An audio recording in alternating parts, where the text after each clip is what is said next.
नमस्कार, आदाब, सत श्री अकाल, जय भीम, जोहार। मेरा नाम है नवीन कुमार। पश्चिम बंगाल में भारतीय जनता पार्टी के लिए नई मुश्किल खड़ी हो गई है। आप पूछेंगे पुरानी मुश्किल क्या थी? तो पुरानी मुश्किल थी विधायकों, सांसदों और नेताओं में मची भगदड़ पार्टी छोड़ने के लिए। सबको लग रहा था कि बंगाल में मोदी जी की सरकार बनने वाली है। भाजपा में 20-25 तो मुख्यमंत्री के दावेदार खड़े हो गए थे, लेकिन चुनावी नतीजों के पहले जो कमान मोदी जी ने संभाल रखी थी वो अब ईडी, इनकम टैक्स और सीबीआई ने संभाल ली है। तीनों एजेंसियां मिलकर माहौल बनाए हुए हैं, उसकी भी कहानी बताऊंगा। लेकिन नई खबर यह है कि जिस बीजेपी में बंगाल के 20-25 भावी मुख्यमंत्री शपथ के लिए तैयार बैठे थे, उसी बीजेपी में ममता बनर्जी के खिलाफ चुनाव लड़ने के लिए उम्मीदवार नहीं मिल रहे हैं। चुनाव आयोग ने ऐलान किया है कि पश्चिम बंगाल की 3 खाली सीटों पर 30 सितंबर को उपचुनाव होंगे। भवानीपुर, शमशेरगंज और जंगीपुर। वोटों की गिनती 3 अक्टूबर को होगी। भवानीपुर ममता बनर्जी की अपनी सीट रही है और अगर उन्हें मुख्यमंत्री बने रहना है तो इन तीनों में से किसी एक सीट से चुनाव जीतना होगा, क्योंकि आपको याद हो तो 2 मई को आए नतीजों में ममता बनर्जी नंदीग्राम से चुनाव हार गई थी। उन्हें उन्हीं के दाहिने हाथ कहे जाने वाले शुभेंदु अधिकारी ने हराया था। शुभेंदु अधिकारी भाजपा में चले गए थे। शुभेंदु अब पश्चिम बंगाल में नेता प्रतिपक्ष हैं। बाद में ममता बनर्जी इस चुनाव नतीजे को चुनौती भी देने पहुंच गई थी। तो फिर से आते हैं भवानीपुर पर। भवानीपुर कोलकाता में है और यहां से वो 2 बार विधायक रह चुकी हैं, 2011 में और 16 में। पिछले चुनाव में जब ममता बनर्जी चुनाव लड़ने के लिए नंदीग्राम चली गई थी तो तृणमूल कांग्रेस ने सोहन देव चट्टोपाध्याय को टिकट दिया था। बीजेपी की बाँछें खिल उठी थी। उसे लग रहा था कि इस मौके का फायदा वो ममता के गढ़ भवानीपुर में तृणमूल के उम्मीदवार को मात देकर उठाएगी। इससे ममता को दोहरी चोट लगेगी, नंदीग्राम में भी और भवानीपुर में भी। बीजेपी ने भवानीपुर से रुद्रनील घोष को उतारा था।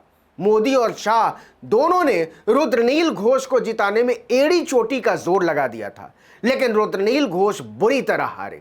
नंदीग्राम से ममता बनर्जी का चुनाव हारने के बाद सोहन देव चट्टोपाध्याय ने ममता बनर्जी के लिए अपनी सीट छोड़ने का ऐलान करते हुए विधानसभा की सदस्यता से इस्तीफा दे दिया।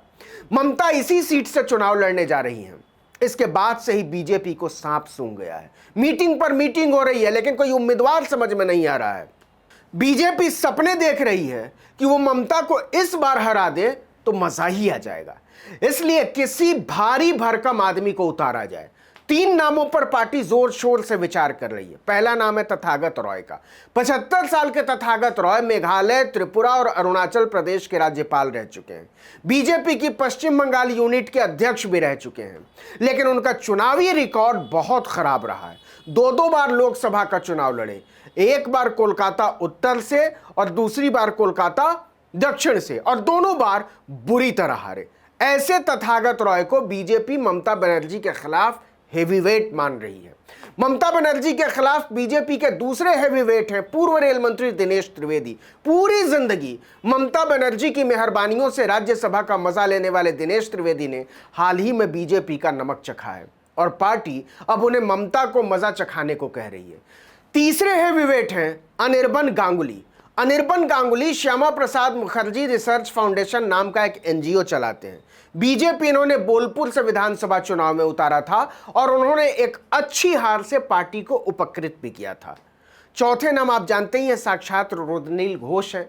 जब वो भवानीपुर से पिछला चुनाव लड़ रहे थे तो पुलिस में शिकायत दर्ज कराई थी कि साहब वार्ड नंबर 71 में तृणमूल कांग्रेस के कार्यकर्ताओं ने हमको थप्पड़ मार दिया।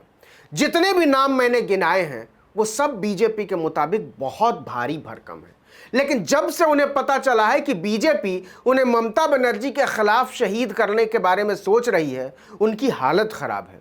तथागत रॉय ने तो साफ ही कह दिया ये सब अफवाह है, और मैं अफवाहों पर कमेंट नहीं करता। जब पार्टी कुछ कहेगी तो देखा जाएगा। दिनेश त्रिवेदी को तो लग रहा था कि ये कहां फंस गए। कहां तो सोचा था कि मजे से राज्यसभा में बैठेंगे, और कहां बीजेपी ने विधानसभा में गली नली घुमाने की तैयारी कर डाली है।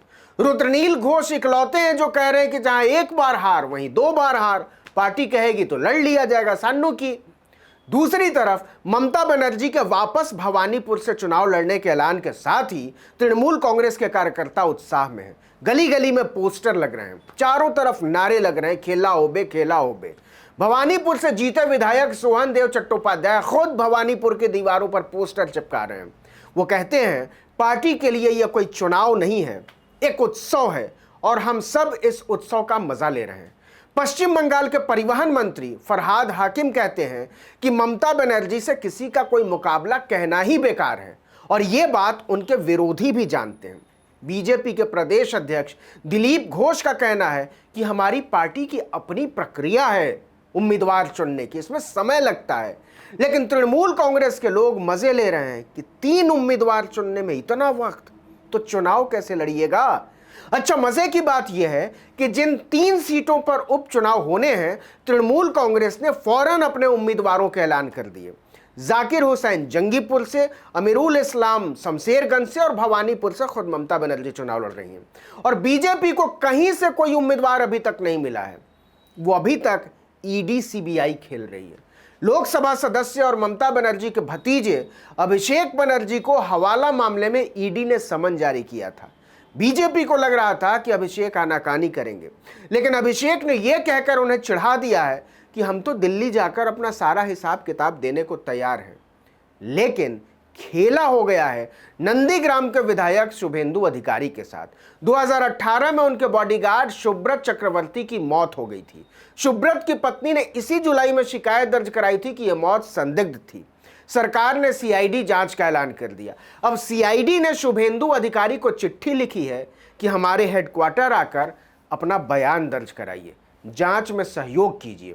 कुल मिलाकर कहानी यह है कि बंगाल में खेला होबे पार्ट 2 शुरू हो गया है। इस वीडियो में इतना ही, लेकिन अगर आपने आर्टिकल 19 इंडिया को अब तक सब्सक्राइब नहीं किया तो फौरन कर लीजिए, बेल आइकॉन दबाइए, घंटी जैसी आकृति लाइक कीजिए और कमेंट करके बताइए हमारा वीडियो आपको कैसा लगा। और अपने दोस्तों, परिचितों, रिश्तेदारों, समूहों में व्हाट्सएप, फेसबुक, ट्विटर पर हमारे वीडियो लिंक्स को शेयर कीजिए, साझा कीजिए। नमस्कार।